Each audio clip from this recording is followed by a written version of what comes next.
it would be curious if a session like this didn't involve WASPs of one form or another. And the Secretary of State will have seen that there is yet another debate on the WASPI campaign, although I think there are now two campaigns.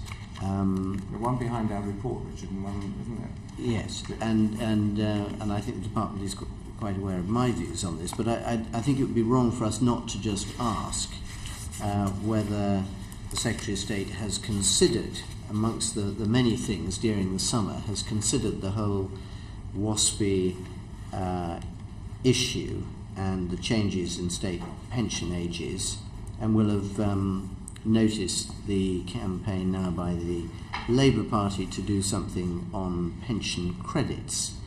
Would you like to put on the record, Secretary of State, what your own views on WASPI and this issue are? In 2011, the government committed 1.1 billion to lessen the impact of the changes for the worst affected. So no one sees their pension age changed by more than 18 months compared to the previous timetable, and for 4 out of 5 women the increase is no more than 12 months. And I think it appears to be almost universally agreed that equalisation of pension ages is a good thing, is fair, and equally that if we are to continue to pay pensions at a level that keep people who are reliant entirely on the state pension out of poverty, then over time, because we all live longer, the state pension age is going to rise, and that's what's in the system now. I've looked at the various alternatives and ameliorations that people have proposed, and they are all colossally expensive. Anything that makes a real difference costs between 9 and somewhere north of 30 billion. So with all due sort of respect for those who are putting forward these ideas constructively, they don't work. Essentially, this system is a fair one, and the ameliorations that were put in 2011 seem to me to be perfectly sensible, and that's the path we will proceed on. And since the SNP seems so keen to pursue this issue, what is the situation constitutionally about the ability of the SNP in Scotland to provide changes or compensation for those affected by changes in the state pension age if they wish to deploy public funds in that way? The Scottish Government does now have the power. We passed the power over to them in September to both boost existing benefits but also pay extra payments. Pensions are a reserved benefit, but nevertheless they have the power under, I think, Section 25 of the Scotland Act to pay sort of any extra benefit they wish. So if the Scottish Government wanted to do something about this, they have the power to do so. They would have to take the money from Scottish taxpayers to do it. Indeed. Are you aware that the Scottish Government has made any decisions or commitment to actually do this, or is it purely a campaign by SNP members of Parliament? As I say, the Scottish Government now has the power. It would obviously need to pass legislation. They've been consulting about what they're going to do about social security more widely. That consultation ended about 6 weeks ago, and they haven't yet, to my knowledge, publicly pronounced about what they're going to do. I assume at some stage in the next year they will pass legislation, but it is in their power. It's part of the devolution settlement. The Scottish Government has the power to act on this matter. Damian, there is an option that was the committee proposed, which was nothing like 9 to 30 billion a year, and that was that people could opt to take forever a reduced rate of pension. How seriously was that considered by the department? We considered everything the committee says seriously. And there are several problems with it.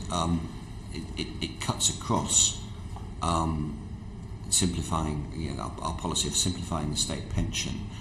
It also cuts across our policy on fuller working lives. One of the other areas, apart from disabled people who we've discussed at length, our older workers, we want to encourage to work longer. It's not a permanent change being proposed.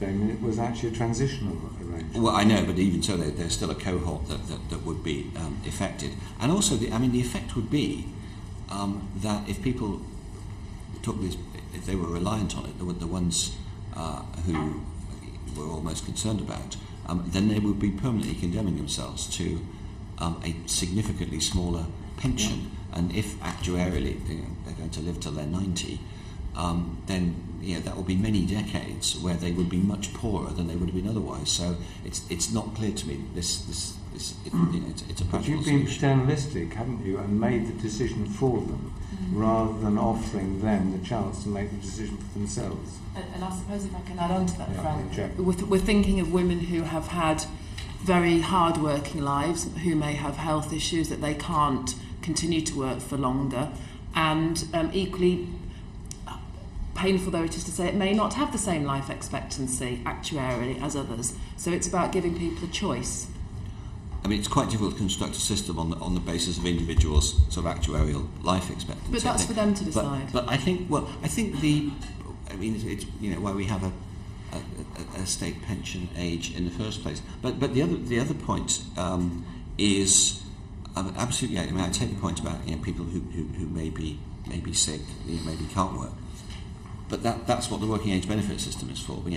Those people, if they're entitled to them, can claim working age benefits up to the state pension age, and that seems to me a much simpler way of getting women in this case the benefits they need and in that case would qualify for and deserve. That's a better way of getting money to them than introducing new complications into the state pension system.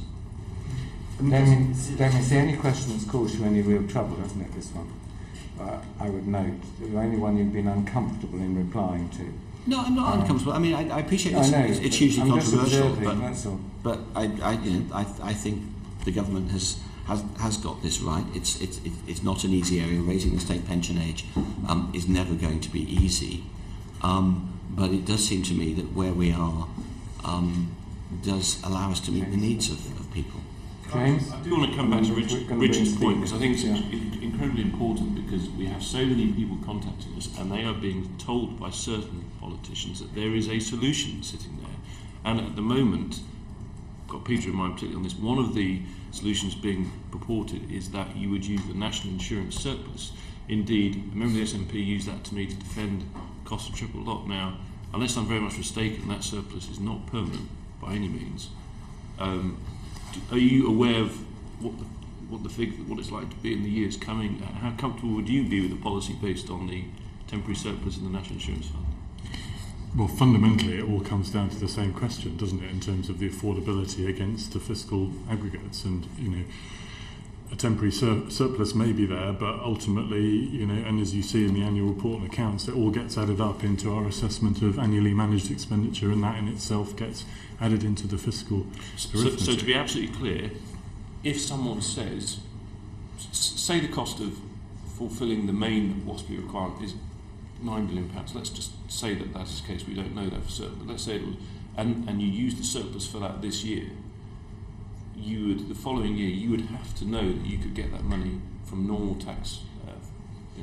There's no guarantee it would be there, is there? There's no permanent surplus. I'm asking you if I'm legally... I wish it was the case that the level of contributing benefits was determined by the National Insurance Fund, but it's not. It's an accounting surplus. It's an accounting surplus. So, and you'll see that in our annual report and accounts. The way that the fund itself is an HMRC fund, but payments of benefits that are funded by the National Insurance Fund count alongside annually managed expenditure. And all of that adds together to government debt and scores within the government's overall borrowing. He isn't sitting there. So it's not sitting there in a bank. It's not sitting there in a bank account that's free money. The size of the fund is not determining in any way the size of the payments. That's the critical thing. The old world, which that was the original invention, disappeared decades ago. It's a piece of the arithmetic, but it is not determining. But this, you do realise this is an important point, because what other people are being told by other policy and spying on the constitutional The idea that the government is sitting on billions of pounds of money that it is willfully not spending is thank you. Steve laughs. That is the best comment. Sorry, on the Scottish situation, the Times reported that they were going to delay till 2020 Scotland taking over welfare. That was my understanding. That's operationally right. That they don't. So they don't want to run benefit systems because those are difficult things. But if to they do. wanted to, they could, for example, put a penny on Scottish income tax to fund this, and they would have the power to. In September, we passed that power over as part of the Scotland Act. Done. One quick point from Richard and then Steve. Well, really, Secretary of State, just on this, what would you say to those who feel that the SNP and indeed parts of the Labour Party are simply leading women born in the early 1950s up the garden path? The Labour Party because they made no commitment to do anything about this in their last manifesto, and the SNP because without significant commitment by the Scottish Government that will inevitably irritate either those born, say, in early 1960 or cause sex discrimination cases in the European Court of Justice by men who feel that the same changes are not being made for their benefit. It is. I won't get partisan at a select committee. Very tempting though it is. The last point is a really interesting one. A lot of the proposals, it's not at all clear, would be legal under domestic law or European law, and of course we are still under European law for presumably 2 years after March. Yeah. So a lot of these proposals may well not be legal. Steve, then I'll finish my name. Okay. I want to change the subject, Secretary of